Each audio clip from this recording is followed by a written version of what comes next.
perfect header. Ooh. And we mentioned Schulte. He's down on the ground, and he's in some pain. Looks like he got kneed as he was going up for that last one. Fans, don't forget after tonight's game, we will be having a Wake Orthopedics autograph. Martin Rennie and Jake DeClute do not even get off the bench as Schulte moans in some agony, and doesn't look like they've even let Lizzie Coleman come over just yet. I think they know it happened. They are over there. They're over on the bench by themselves as everyone is warming up. And Schulte's played every minute and played a lot of minutes for Martin Rennie, so therefore I think that he knows he's going to play. And he does get back up, the Warrior, Mark Schulte. I'll tell you what, too, Charlie, an all-around great guy.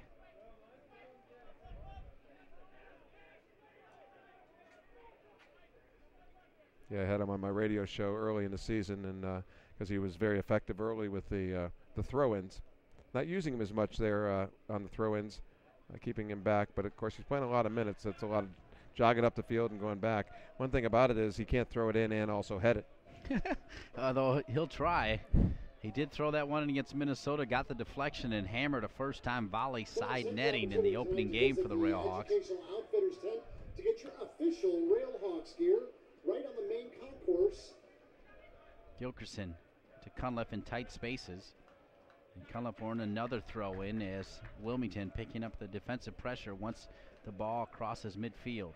You're noticing that Thayer is not giving Cunliffe much room at all, where in the first half he had room to take him on. So good defensive strategy in the second half, at least individually, for Thayer. Yeah, good ploy by David Irving, the head coach of the Wilmington Hammerheads, as Watson trying to find Diallo. Watson now juggling a little bit, did two head juggles, then a thigh juggle. Cunliffe looking for Diallo. This one cleared out of there nicely by Wilmington. One back by Palladini. Solly gets to it before Watson does.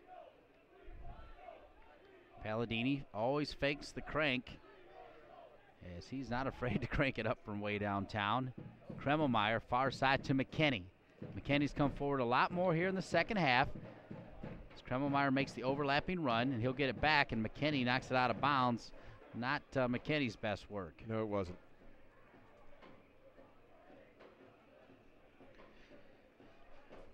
68th minute, tied at 1, Carolina and Wilmington. Dean Linke along with Charlie Slago. We thank you for joining us here on USLLive.com. And we thank United Soccer Leagues for making USL Live a possibility yet again, this time for free all season long. Be sure to go to USLLive.com. Gilkerson talking to the referee. Got our first substitution, it looks like, coming in too. And our second.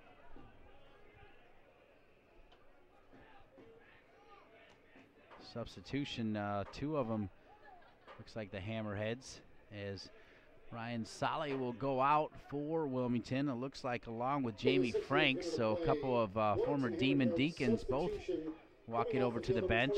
Jamie Franks coming on, number 13, Chris Murray. Number 13, Chris Murray will enter. Also in the 68th minute, Wilmington Hammerhead substitution coming off, number 17, Ryan Soley coming on, number 9, Kenny Bundy. Kenny Bundy will come on. So Bundy in along with Chris Murray.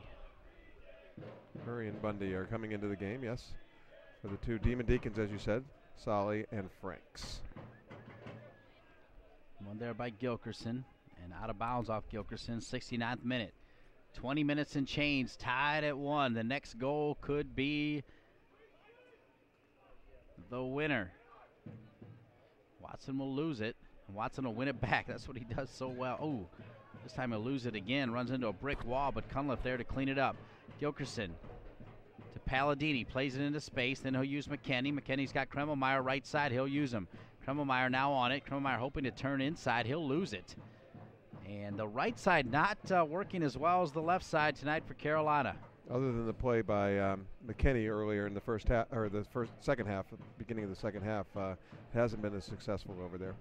I thought the two players that just left for Wilmington both had admirable games. They played pretty well.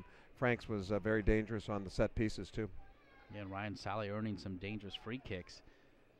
It might have been his foul that led to that goal, if I remember correctly. Yes, it was. Yes, it was. And Franks took the kick and skimmed off of one and then into to the goal scorer.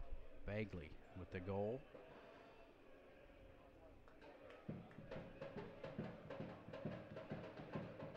Despite the damnedest, we will, when the ball goes out of bounds, we'll ask Jason to get Sarah to take a look at the crowd here at Wakemed Soccer Park.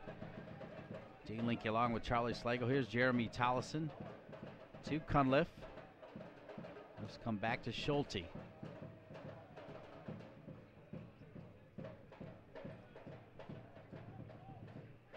Far side. Kremmelmeyer now over to McKinney as the fog definitely coming in deeper, as Charlie pointed out. Tough to see all the way across. Watson back to Kremmelmeyer. Cleared away. Every time Wilmington goes down for the header, they seem to be able to find a blue jersey, and that's part of it. There's a good look at the depot as you scan through here the front section of Wakemed Soccer Park. Not too bad, and also fans all along the back line. It's 1,000 plus here at Wakemed Soccer Park. As then you're back to the fog. I want to thank Jason and Sarah for those shots here on field 2. Kremmelmeyer.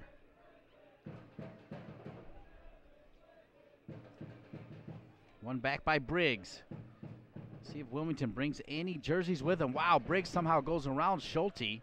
And then Palladini comes back to get stuck in, and referee says play on. Good stuff from Wilmington. Can they switch fields? Making a run down the right side is Bagley.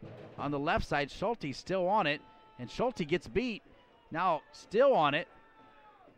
McKinney comes over to help. McKinney all hands. And finally Wilmington will lose it. Yeah, I believe that was Watson over there. Bagley was making the run in the box, but good defense. And that's what I was talking about. Yeah, Bagley was open, though. He wanted it, I think. Yeah, he definitely wanted it, and that was Watson over in the corner. Fans, how about a big hand for number 7, Luke Kremmelmeyer. In the 72nd minute, Carolina Railhawks. So Joseph Cobway will come in, and if you remember the Richmond game, it was what Cobway was doing with that 2-1 lead, just keeping possession. In this case, they needed to get the goal, but Cobway very good with the ball at his feet. Very good with the ball, and they'll try that right side probably with Cobway with fresh legs over there, but we'll see what happens. They need to attack that both sides, and they haven't been as successful, they being the Railhawks, working on the left side like they did in the first half. Looks like the Hammerheads have also changed again, and they put Watson back up top in their 4-5-1 alignment.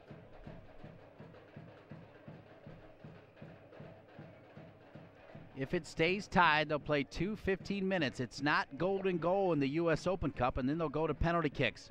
Oh, Cunliffe wanted to win that one so bad because he was off to the races. As Bundy plays it back. Tough touch there, and one back by Carolina. Watson's touch has been really good tonight. That one let him down. Watson's a good player. Very good player. Talking about Jamie Watson just as much as Matt Watson, but in that case, Jamie Watson. Cunliffe was hoping to find Palladini. Lowry will win it back right to Palladini. How's he do that? Now Watson hoping to stay with it. Finds Diallo, and he's onside. Diallo's inside the 18. Diallo will drop it back.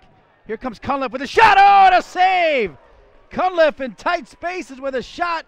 Corner kick, Railhawks. Good save by Sattler, and a good play by Cunliffe as he faked the shot and then pushed it a little bit to his left and then took the shot. You'll see it right here. Diallo takes him on, looked to fake, and then the hesitation opened himself up for the second shot, and then a good save. Went a little bit high. Male goalkeepers can make saves high a lot easier than they can low. Well said. This one, as Sattler will punch it out. Palladini's corner kick knocked away by Wilmington. It'll come back to the Railhawks. Jeremy Tollison quickly takes the ball in from Cunliffe. To Cunliffe, rather. Cunliffe over to McKinney. Charlie Slagle, we are in minute 75, and as it presses on, do you feel like Carolina will feel extra pressure as the home team to avoid that overtime period? I would think so. As in almost all sports, you would like to get the win in regulation and get it done. But, you know, one thing about the 2-15s is that usually benefits the better team, the top team, I would think. If it's a golden goal.